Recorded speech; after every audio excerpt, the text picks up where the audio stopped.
The Living Archive contains a number of large and small collections of video, audio, and photos recorded by individuals. In layman's terms, what we wanted to be able to do was to take this material and put layers and layers and layers of metadata on top of it, starting from recordings, dates, locations, events, sub-events, transcript, subtitle, translation. After we get the materials under control, we need to clean it up, restore it, trying to get the best signal of the tape or image of the film. I think the first step when we started working on it, I mean, it's a very big project, and was basically to get control over the files and create some type of a file structure.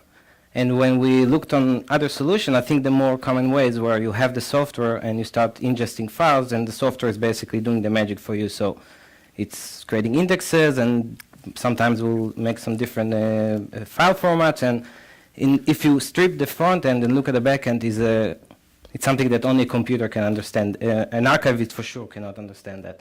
So it was important for us from the beginning to create the file structure outside of the system, where we're basically keeping our standards for, as we're using the same system we're using for the hard media on the shelves, we apply to the files. And for us, all we needed is really access. I mean, we had one goal, is to have access to let people watch the videos. Research. I mean, at the time we had about 170 terabytes of material sitting on LTO, which is a great format for a long term, but it wasn't accessible enough for us, especially once we're going into a system like what we're planning on doing. And we knew we were going to need something affordable and something can fit for our needs, and spinning hard drives were the best fit. And we built that, we started building, everything was done within the archive. I mean, we studied everything as we go and built it, no IT support at all.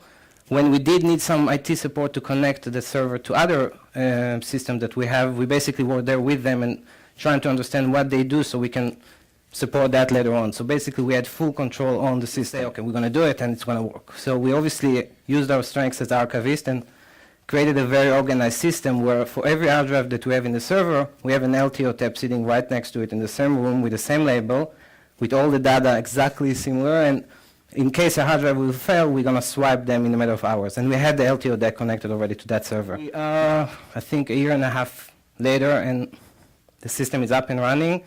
We didn't have any major failures or anything, and I think it was a success. And what's important to say that it actually paid for this $16,000. So, in other words, there've been, as of last night when they left New York to come here, there's been no hard drive failures yet in a year and a half. Right.